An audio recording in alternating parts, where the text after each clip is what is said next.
अस्सलामुअलैकुम। मैं हूं रुखसार हसन। मैं हूं गुलाम मुर्तज़ा। मैं हूं गुलजार अहमद। आप देख रहे हैं GM authentic YouTube reaction channel. आपका हमारे इस चैनल पर स्वागत है। अगर आप देखना चाहते हैं ऑथेंटिक रिएक्शन वीडियोस तो आप हमारे इस चैनल को सब्सक्राइब कर लें। उम्मीद है आप यूं हंसते मुस्कुराते रहें। चलते हैं आज की वीडियो की जनाब। आज की वीडियो का टाइटल है who will be the super power India America China economy.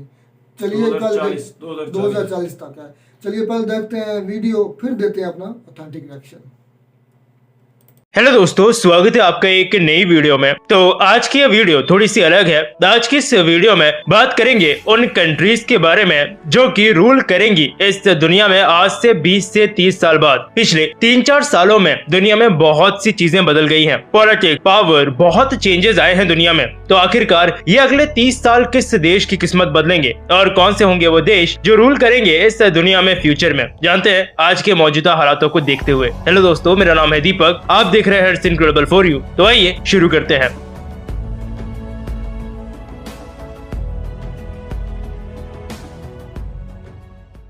तो कौन से होंगे वो देश जो रूल करेंगे, यानी हम ये कहना चाहते हैं कि कौन से होंगे फ्यूचर के सुपर पावर। लेकिन एक सुपर पावर देश होता कौन सा है? एक ऐसा कंट्री जो इकोनॉमिकली बहुत स्ट्रांग हो, मिलिट्री उसकी काफी स्ट्रांग हो, उसका इन्फ्लुएंस दूसरी कंट्रीज पे हो, दुनिया में उसका एक दबदबा हो। जैसे एग्जांपल के लिए आज अमेरिका, जिसकी इकोनॉमी और मिलिट्री काफी स्ट्रांग है। अमेरिका का क्या कल्चर है मुझे नहीं पता, क्योंकि इंडियन कल्चर जैसा कोई एक पर्टिकुलर कल्चर वहां आपको नहीं मिलेगा। स्टिल अमेरिका या वेस्टर्न कल्चर का इन्फ्लुएंस पूरी दुनिया में है। लेकिन क्या अमेरिका एक इकलौती सुपर पावर रहेगी फ्यूचर में? आंसर है नहीं। एक टाइम हुआ करता था जब ब्रिटेन दुनिया की इकलौती सुपर पावर थी और कहा जाता था कि ब्रिटिश एम्पायर का सूरज कभी नहीं डूबेगा। खैर, डूब तो गया। उसी तरह से अमेरिका का इन्फ्लुएंस अब ज्यादा समय तक नहीं रहने वाला है। कई ऐसे देश खड़े होने लगेंगे जो कि अमेरिका को उसके मुंह के सामने चैलेंज करेंगे, क्योंकि अमेरिका आज अपने इकलौते सुपर पावर स्टेटस को धीरे धीरे खोने लगा है। तो क्या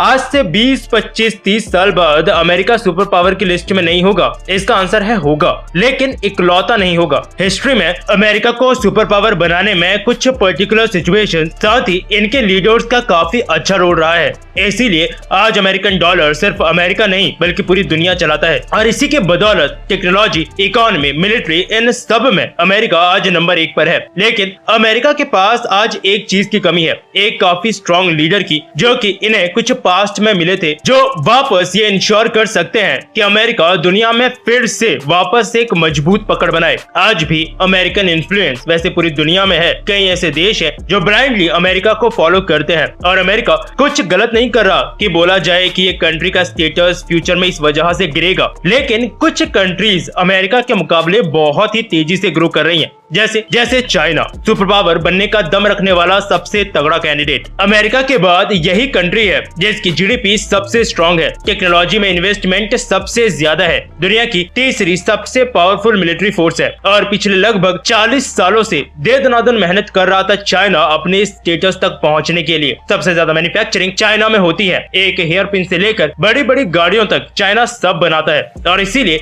1991 में सोवियत यूनियन के टूटने के बाद रूस वो टक्कर अमेरिका को कभी नहीं दे पाया जो उससे पहले सोवियत यूनियन दिया करता था। लेकिन आज चाइना से वेस्टर्न वर्ल्ड की फटी पड़ी है। लेकिन क्या कोई ऐसी चीज है जिस पे चाइना एक्ट करना भूल गया? तो हाँ, एक चीज है और वो है जियोपॉलिटिक्स या कंट्रीज के साथ रिलेशंस। चाइना का मैक्सिमम कंट्रीज के साथ 36 का आंकड़ा है। वो चाहे फिर अमेरिका हो, ज्यादातर यूरोपियन कंट्रीज हो, इवन अपने बगल में कंट्रीज जैसे हम खुद, इंडिया, ताइवान, जापान के साथ भी चाइना का लफड़ा है। और ये एक ऐसी चीज है जो चाइना को कहीं ना कहीं पीछे धकेलती है। अमेरिका ने कुछ समय पहले चाइना की कुछ चीजों को बैन कर दिया था और जो भी सॉफ्ट पावर आज है दुनिया में अमेरिका की, उसका देखते हुए कई और कंट्रीज भी ऐसे स्टेप्स उठाते हैं कि चाइना की कंपनीज या उनकी चीजों को बैन कर दें। अभी पैंडेमिक के बाद में, यानी जब कोरोना चाइना से निकला था, तब क्योंकि मैक्सिमम चीजें चाइना में ही बनती थी, जिस वजह से सप्लाई चेन चीजों का काफी हद तक इफेक्ट हुआ, जिससे कंपनीज को भी ये समझ में आया कि एक ही कंट्री पे डिपेंडेंट रहना समझदारी भरा डिसीजन नहीं है। इसलिए कई कंपनीज उस वक्त चाइना से एग्जिट कर गई दूसरी जगहों के लिए, और अभी भी आने वाले समय में धीरे धीरे कुछ कंपनीज चाइना से एग्जिट करती रहेंगी। खैर, आज चाइना के पास खुद की ही इतनी कंपनीज और इतना बड़ा डोमेस्टिक मार्केट है कि चाइना इस चीज को कंपनसेट कर लेगा, लेकिन अपने इंटरनेशनल रिलेशंस को कैसे करेगा जो आज भी चाइना के काफी खराब है मैक्सिमम कंट्रीज के साथ। और इसमें मैक्सिमम गलती एक्चुअली चाइना की ही है, क्योंकि अपनी कंट्री को एक्सपेंड करने का बुखार जो उसके सर पे चढ़ा है वही चीज उसके रिलेशंस लगभग सब कंट्रीज के साथ खराब करता है और इसका फायदा फिर हर कोई उठाता है। जैसे हमारा क्वाड अलायंस ही देख लो, जिसमें इंडिया और जापान दो एशियाई कंट्रीज है। और क्वाड अलायंस को अगर मैं ये बोलूं कि इसमें चाइना के अगेंस्ट भी बात होती है तो ये गलत थोड़ी है। और अभी शायद चाइना कोशिश कर सकता है ताइवान पे भी इन्वेट करने का, जैसे हमारे पुतिन भाई साहब ने यूक्रेन को इन्वेट कर दिया। वैसे अगर ऐसा हुआ तो चाइना के रिलेशंस कंट्रीज के साथ और ज्यादा खराब होने तय हैं। और जैसा स्टांस अमेरिका का रशियन यूक्रेन वॉर में रहा तो बहुत चांसेस हैं कि सेम स्टांस अमेरिका का चाइना ताइवान के लिए भी रहेगा कि शायद फोर्सेस नहीं भेज के वो सिर्फ सैंक्शंस लगाएगा,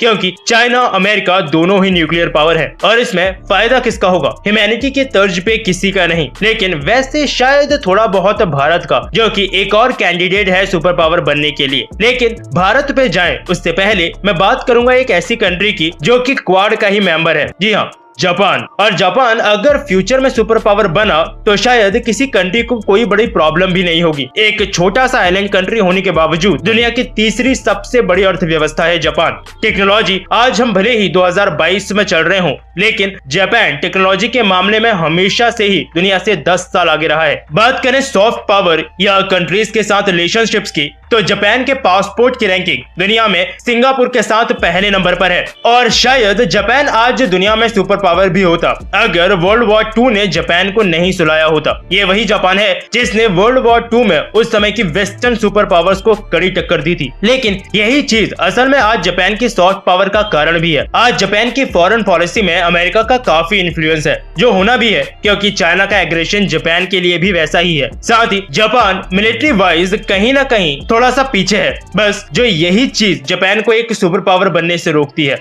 ऑल्दो जापान शायद एक ऐसा कंट्री है जिसमें ऐसी कोई पॉसिबिलिटी नहीं है कि उसे जल्द ही फ्यूचर में किसी भी कंट्री के साथ वॉर के लिए जाना पड़े, लेकिन मिलिट्री पावर कंट्री की जरूरत होती है। और इसी तरह से जापान का एक और अलाय भी है जो भी दावेदार है फ्यूचर में सुपर पावर के स्टेटस का, और वो है भारत। ये आपने बहुत बारी सुना होगा कि भारत फ्यूचर सुपर पावर बन सकता है, लेकिन क्यों? भारत स्टिल एक डेवलपिंग नेशन है। ये बात सच है, भले ही आपको बुरी लगे कि जिन 3 कंट्रीज का मैंने यहाँ पे नाम लिया यानी अमेरिका, चाइना और जापान, भारत यानी इंडिया इनमें से सबसे कम डेवलप्ड है। तो फिर फ्यूचर सुपर पावर कैसे? देखो, ये सुपर पावर स्टेटस हमें इतने आसानी से तो नहीं मिलेगा। शायद इन सब कंट्रीज के मुकाबले भारत को सबसे ज्यादा मेहनत करनी पड़ेगी। लेकिन पहला फायदा जो हमारे पास है वो है हमारी सॉफ्ट पावर। इंडिया एक ऐसा कंट्री है जिसके रिलेशंस लगभग सभी कंट्रीज के साथ अच्छे हैं, भले ही वो अमेरिका हो, जापान हो, इवन रूस हो। ऑल्दो चाइना के साथ हमारे रिलेशंस अच्छे नहीं हैं, लेकिन फिर भी काम चलाओ ट्रेड, चीजों का एक्सचेंज हो जाता है। ठीक इसी तरह से इकोनॉमी वाइज इंडिया एक काफी तेजी से ग्रो करती इकोनॉमी है। और इसके अलावा एक और चीज जिसका फायदा इंडिया के पास है वो है ह्यूमन रिसोर्स। जैसे जापान, ये एक ऐसी कंट्री है जिसके पास ह्यूमन रिसोर्स की कमी होने लगी है क्योंकि बूढ़े लोगों की संख्या जापान में काफी ज्यादा है। ठीक ऐसे ही चाइना में लोग हैं लेकिन चीप रिसोर्स नहीं है जो एक टाइम पे हुआ करता था, जबकि इंडिया के पास ह्यूमन वर्कफोर्स भी है और चीप वर्कफोर्स है,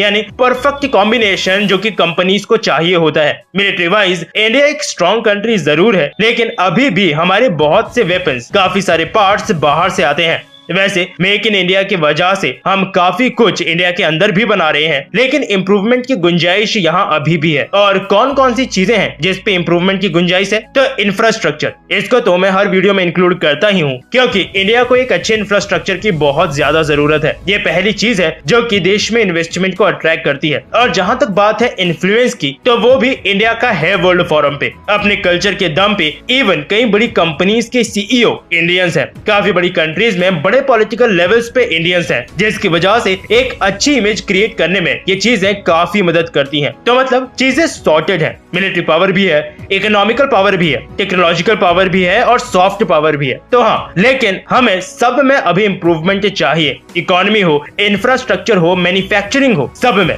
और इसीलिए भारत एक कॉम्पिटिटिव कैंडिडेट जरूर है फ्यूचर सुपर पावर के लिए, लेकिन कहीं ना कहीं मुझे लगता है कि टाइम भारत को लगेगा। शायद हमसे पहले चाइना सुपर पावर बन सकता है अगर वो अपने एग्रेशन को सुधारता है तो, क्योंकि इंडिया को खुद को इम्प्रूव करने में टाइम जरूर लगने वाला है, लेकिन पोटेंशियल जरूर है भारत में। बस देखना यह है कि कब तक हम अपना 100% अचीव कर पाते हैं। तो आपको इन कंट्रीज के अलावा क्या कोई ऐसी कंट्री दिखती है जो कि इकोनॉमिकली, मिलिट्री, टेक्नोलॉजी वाइज से अपने इन्फ्लुएंस के दम पे फ्यूचर सुपर पावर बनने का दम रखती है? नीचे कमेंट सेक्शन में जरूर बताइएगा। अभी के लिए इस वीडियो में इतना ही। वीडियो पसंद आई हो तो लाइक और शेयर जरूर करना। फिर मिलूंगा आपसे एक और नए इंटरेस्टिंग टॉपिक की एक नई वीडियो के साथ। तब तक के लिए अलविदा।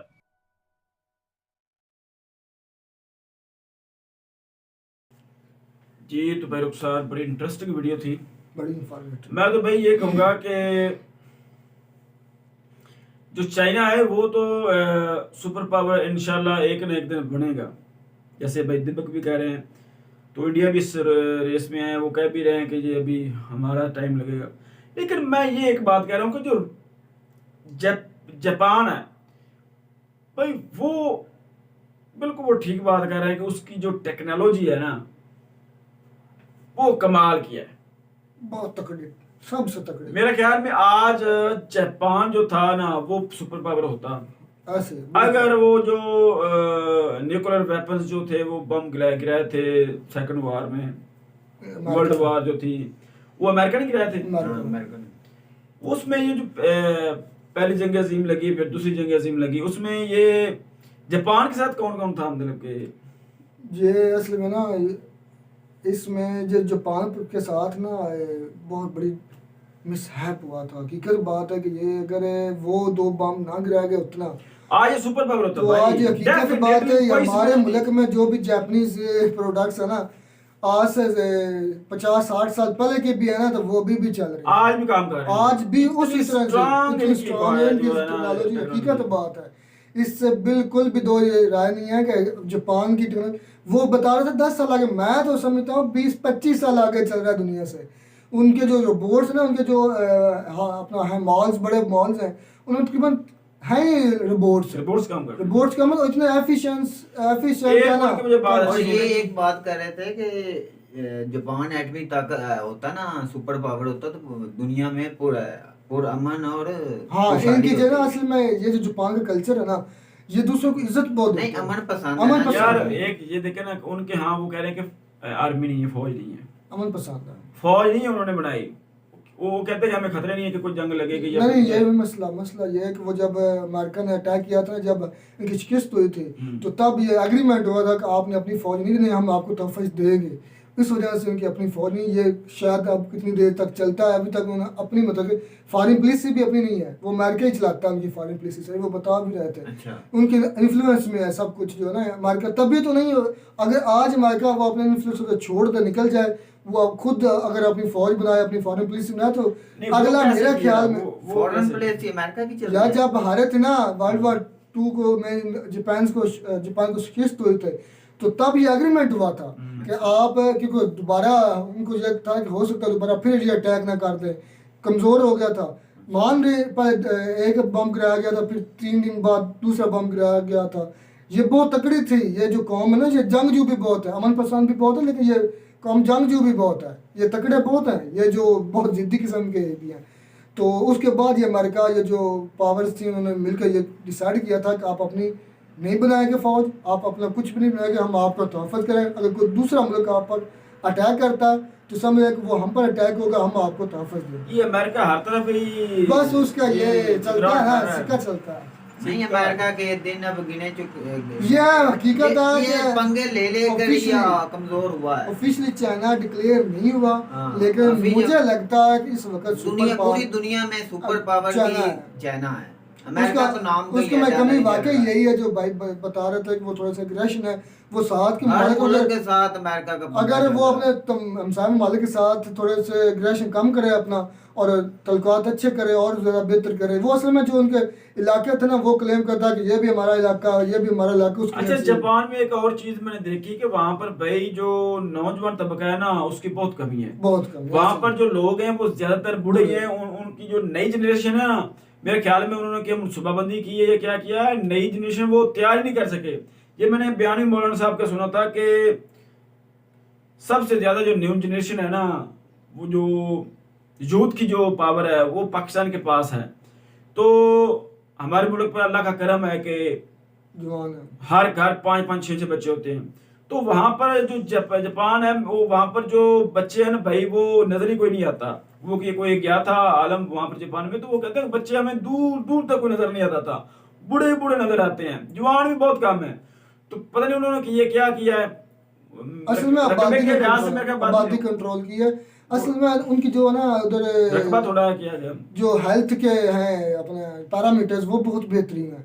उनकी जो उधर लाइफ एवरेज लाइफ है ना बाकी भाई यार, हमारे वो बात पाकिस्तान ठीक में है आपकी। एवरेज लाइफ यार वो बात आपकी ठीक है, लेकिन नई जनरेशन भी तो आनी चाहिए ना भाई। हाँ, youth एक तो आनी है। जनरेशन ने एक ना एक दिन जाना है, तो नई जो है पीछे से जब नहीं आएगा तो वो कैसे वो मुल्क तरक्की करेगा। ये उनके लिए मैं कहता हूँ सबसे जो हाँ जी नेगेटिव है ना, ये है कि उन्होंने अपने जो नए बच्चे पीछे से है ना, वो उन्होंने पाबंदी लगा दी, वो नई जनरेशन नहीं पैदा कर सके, तो वो उनको पीछे लेकर जा रहा है। अगली जो नस्ल है वो खत्म हो रही है, पीछे से तैयार नहीं हुई, तो वो उनके लिए एक नेगेटिव पॉइंट है, वो जो उनको लेकर डूबेगा। बाद वो इंडिया- लेकर ये भी डूबेगा। हो सकता है ना कि चाइना ने भी पाबंदी लगाई है कि 1 से 2 से 3 नहीं आप भाई वो control की है, वो भाई control की है। एक तरतीब के साथ जा रहा है। चाइना जो है ना वो एक तरतीब के साथ इंडिया जा रहा है। भी अब इस और दौर फिर में जा रहा है। शामिल है, ये बात आपको माननी पड़ेगी।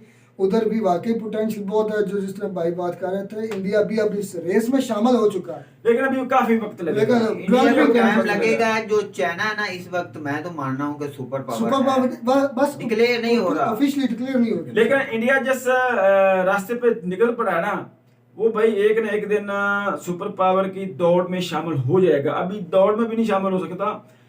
ये अभी तो भाई चाइना है जो वाहिद है जो इसकी दौड़ में शामिल है। जापान जो है, जापानीज जो थे वो भी मैं कहता हूँ दौड़ छोड़कर अभी वो बन चुके होते अगर उनके साथ ये सारे मामला ना होते जो हो रहे हैं। एक तो उनकी नस्ल नहीं पीछे से आ रही, एक वो भाई अमेरिका की सैंक्शन से लगी हुई हैं, ये सारे जो मामला हैं ये आप ना ये मसले मसाइल हैं। तो अभी जो एक अगर आप कह सकते हैं कि जो पाकिस्तान मेन उसमें है वो चाइना ही है, जो अब इंडिया को टक्कर दे सकता है। अमेरिका को मात दे सकता है और अमेरिका देकर मेरे ख्याल में ये हो जाएगा। हो जाएगा अनकरीब है। रशिया जो है, भाई रशिया ये पीछे हाँ, की रशिया बात बहुत चल रही- बेहतरीन है। आपने टॉपिक उठाया भाई रशिया पीछे के। ऐसी बात चल रही थी अमेरिका जो रशिया और चाइना है ना वो एक ब्लॉक बना रहे हैं। मैं ना हैरान रशिया इसको दे सकता है टक्कर। बस बात सुन ले, मैं हैरान हो रहा था। अगले दिन मैं पढ़ रहा था करंट अफेयर के रशिया का पहले जब संक्शन लगाया था ना अमेरिका, तब रूबल जो था वो 144 के मतलब $1 इज इक्वल टू 144 रूबल के बराबर था। लेकिन अब पता कहाँ आ गया है 71 पर। मतलब इतनी तकड़ी उन्होंने अपनी करेंसी कर ली है। मैं तो हैरान हो गया हूँ कि उन्होंने किया क्या है। ये जो रूबल है ना तकड़ा हो गया है डॉलर के मुकाबले में। जब संक्शन लगाया गया था ना 70 रूबल का $1 है। $1 70 रूपए के बराबर। पहले 144 पर था।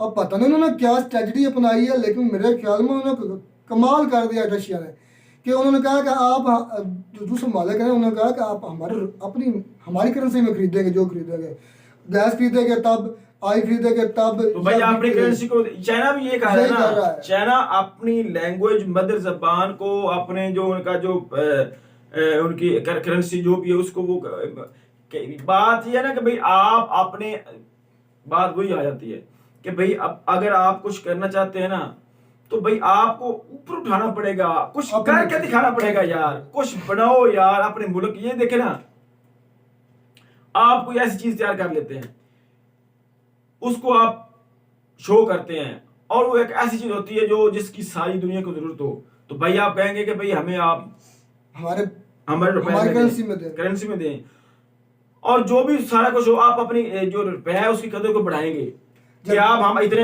इतने मतलब इतने रुपए रहेंगे या ये वो करेंगे। तो वो भाई हर बंदा कहेगा यार इस रुपए में ये सारी चीजें मिलती है, हम इस ये रुपया करें। जैसे वो अमेरिका डिमांड बढ़ जाती है ना।